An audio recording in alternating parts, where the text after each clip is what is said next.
आज हम कर रहे हैं हरिशंकर परसाई का निबंध सदाचार का ताबीज। इस निबंध में क्या है, कवि लेखक ने भ्रष्टाचार का वर्णन किया है और साथ ही साथ उसका उन्मूलन का उपाय भी बताया है। यह एक व्यंग्यपूर्ण रचना है। चलो देखते हैं। एक राज्य में हल्ला मचा कि भ्रष्टाचार बहुत फैल गया है। राजा ने एक दिन दरबारियों से कहा, प्रजा बहुत हल्ला मचा रही है कि सब जगह भ्रष्टाचार फैला हुआ है। हमें तो आज तक कहीं नहीं दिखा। तुम लोगों को कहीं दिखा हो तो बताओ। दरबारियों ने कहा, जब हुजूर को नहीं दिखा तो हमें कैसे दिख सकता है। राजा ने कहा, नहीं, ऐसा नहीं है। कभी कभी जो मुझे नहीं दिखता वह तुम्हें दिखता होगा, जैसे मुझे बुरे सपने कभी नहीं दिखते पर तुम्हें दिखते होंगे। दरबारियों ने कहा, जी दिखते हैं, पर वह सपनों की बात है। राजा ने कहा, फिर भी तुम लोग सारे राज्य में ढूंढ कर देखो कि कहीं भ्रष्टाचार तो नहीं है। अगर कहीं मिल जाए तो हमारे देखने के लिए नमूना लेते आना, हम भी तो देखें कि कैसा होता है। एक दरबारी ने कहा, हुजूर, वह हमें नहीं दिखेगा। सुना है वह बहुत बारीक होता है। हमारी आंखें आपकी विराटता यानी कि विशालता देखने की इतनी आदती यानी कि आदत हो गई है कि हमें बारीक चीज़ नहीं दिखती। हमें भ्रष्टाचार दिखा भी तो उसमें हमें आपकी ही छवि दिखेगी, क्योंकि हमारी आंखों में तो आपकी ही सूरत बसी है। पर अपने राज्य में एक जाति रहती है जिसे विशेषज्ञ कहते हैं। इस जाति के पास कुछ ऐसा अंजन होता है काजल। कुछ ऐसा अंजन होता है, उसे आंखों में आंच कर यानी कि लगाकर वे बारीक से बारीक चीज़ भी देख लेते हैं। मेरा निवेदन है कि इन विशेषज्ञों को ही हुजूर भ्रष्टाचार ढूंढने का काम सौंपें। राजा ने विशेषज्ञ जाति के 5 आदमी बुलाए और कहा, सुना है हमारे राज्य में भ्रष्टाचार है, पर वह कहाँ है यह पता नहीं चलता। तुम लोग उसका पता लगाओ। अगर मिल जाए तो पकड़कर हमारे पास ले आना। अगर बहुत हो तो नमूने के लिए थोड़ा सा ले आना। विशेषज्ञों ने उसी दिन से छानबीन शुरू कर दी। 2 महीने बाद वे फिर से दरबार में हाजिर हुए। राजा ने पूछा, विशेषज्ञों, तुम्हारी जांच पूरी हो गई? जी सरकार। क्या तुम्हें भ्रष्टाचार मिला? जी, बहुत सा मिला। राजा ने हाथ बढ़ाया, लाओ मुझे बताओ, देखूं कैसा होता है। विशेषज्ञों ने कहा, हुजूर, वह हाथ की पकड़ में नहीं आता। वह स्थूल नहीं, सूक्ष्म है। स्थूल होता है बड़ा, सूक्ष्म होता है छोटा। यानी कि वो बड़ा नहीं है, बहुत छोटा है। अगोचर, जो दिखाई न दे, वो दिखाई नहीं देता, पर वह सर्वत्र व्याप्त है। सर्वत्र, सब जगह, लेकिन वह सब जगह फैला हुआ है।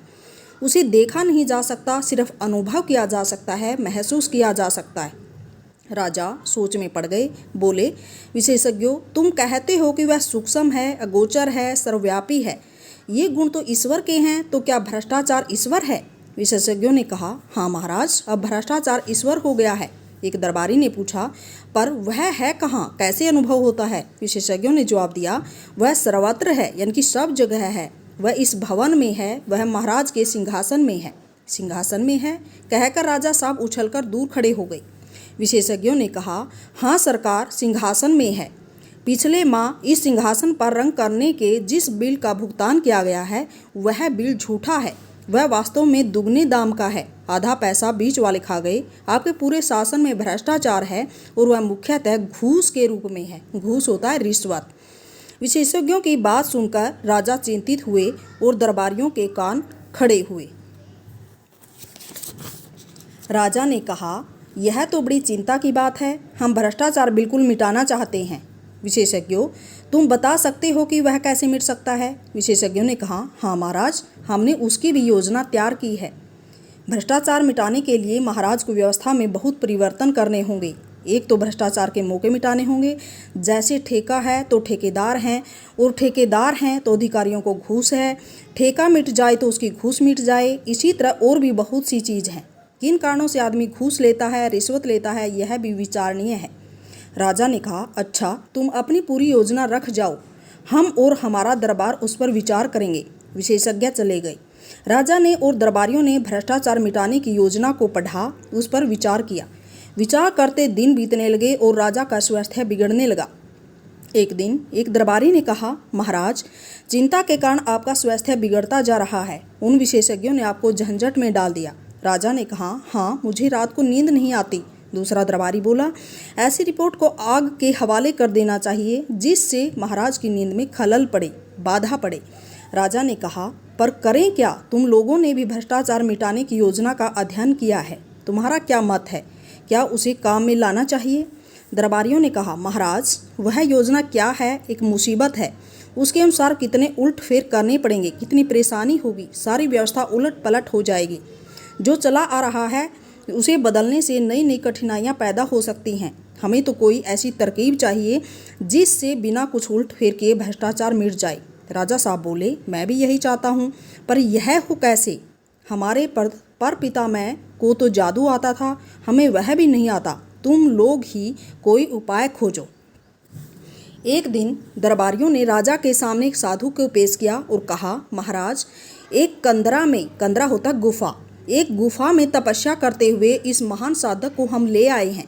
इन्होंने सदाचार का ताबीज बनाया है, वह मंत्रों से सिद्ध है और उसके बांधने से आदमी एकदम सदाचारी हो जाता है। साधु ने अपने झोले में से एक ताबीज निकालकर राजा को दिया।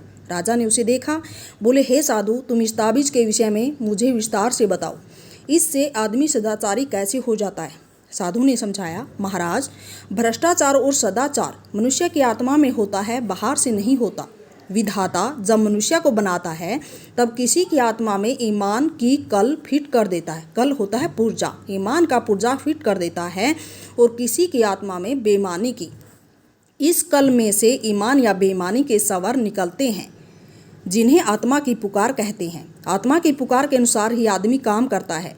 प्रश्न यह है कि जिनकी आत्मा से बेईमानी के सवर निकलते हैं, उन्हें दाबकर ईमान के सवर कैसे निकाले जाएं? मैं कई वर्षों से इसी के चिंतन में लगा हूँ। अभी मैंने यह सदाचार का ताबीज बनाया है। जिस आदमी की भुजा पर यह बंधा होगा वह सदाचारी हो जाएगा। मैंने कुत्ते पर भी इसका प्रयोग किया है। यह ताबीज गले में बांध देने से कुत्ता भी रोटी नहीं चुराता। बात यह है कि इस ताबीज में से सदाचार के सवर निकलते हैं। जब किसी की आत्मा बेईमानी के सवर निकालने लगती है तब इस ताबीज की शक्ति आत्मा का गला घोंट देती है और आदमी को ताबीज से ईमान के सवर सुनाई पड़ते हैं। वह इन सवरों को आत्मा की पुकार समझकर सदाचार की ओर प्रेरित करता है। यही इस ताबीज का गुण है महाराज। दरबार में हलचल मच गई। दरबारी उठ कर ताबीज को देखने लगी। राजा ने खुश होकर कहा, मुझे नहीं मालूम था कि मेरे राज्य में ऐसे चमत्कारी साधु भी हैं। महात्मन, हम आपके बहुत आभारी हैं। आपने हमारा संकट हर लिया। हम सर्वव्यापी भ्रष्टाचार से बहुत परेशान थे, मगर हमें लाखों नहीं करोड़ों ताबीज चाहिए। हम राज्य की ओर से ताबीज़ों का कारखाना खोल देते हैं। आप उसके जनरल मैनेजर बन जाएं और अपनी देख रेख में बढ़िया ताबीज़ बनवाएं। एक मंत्री ने कहा, महाराज राज्य क्यों झंझट में पड़े? मेरा तो निवेदन है कि साधु बाबा को ठेका दे दिया जाए। वे अपनी मंडली से ताबीज़ बनवाकर राज्य को सप्लाई कर देंगे। राजा को यह सुझाव पसंद आया। साधु को ताबीज बनाने का ठेका दे दिया गया। उसी समय उन्हें 5 करोड़ रुपए कारखाना खोलने के लिए पेशगी मिल गए, यानी अग्रिम राशि। पेशगी होता है अग्रिम राशि। राज्यों के अखबारों में खबरें छपी, सदाचार के ताबीज की खोज। ताबीज बनाने का कारखाना खुला। लाखों ताबीज बन गए। सरकार के हर सरकारी कर्मचारी की भुजा पर एक एक ताबीज बांध दिया गया। भ्रष्टाचार की समस्या का ऐसा सरल हल निकल आने से राजा और दरबारी सब खुश थे। एक दिन राजा की उत्सुकता जागी। सोचा, देखें तो कि यह ताबीज कैसे काम करता है। वह वेश बदलकर एक कार्यालय गई। उस दिन 2 तारीख थी। एक दिन पहले तनख्वाह मिली थी। वह एक कर्मचारी के पास गए और कई काम बताकर उसे 5 रुपये का नोट देने लगे। कर्मचारी ने उन्हें डांटा, भाग जाओ यहाँ से, घूस लेना पाप है, रिश्वत लेना पाप है। राजा बहुत खुश हुए। ताबीज ने कर्मचारी को ईमानदार बना दिया था। कुछ दिन बाद वह फिर वेश बदलकर उसी कर्मचारी के पास गई। उस दिन 31 तारीख थी, महीने का आखिरी दिन। राजा ने फिर उसे 5 का नोट दिखाया और उसने लेकर जेब में रख लिया। राजा ने उसका हाथ पकड़ लिया, बोले, मैं तुम्हारा राजा हूँ, क्या तुम आज सदाचार का ताबीज बांध कर नहीं आए? बांधा है सरकार, यह देखिए। उसने आस्तीन चढ़ाकर ताबीज दिखा दिया। राजा असमंजस में पड़ गई। फिर ऐसा कैसे हो गया? उन्होंने ताबीज पर कान लगाकर सुना। ताबीज में से सवर निकल रहे थे। अरे, आज 31 है, आज तो ले ले।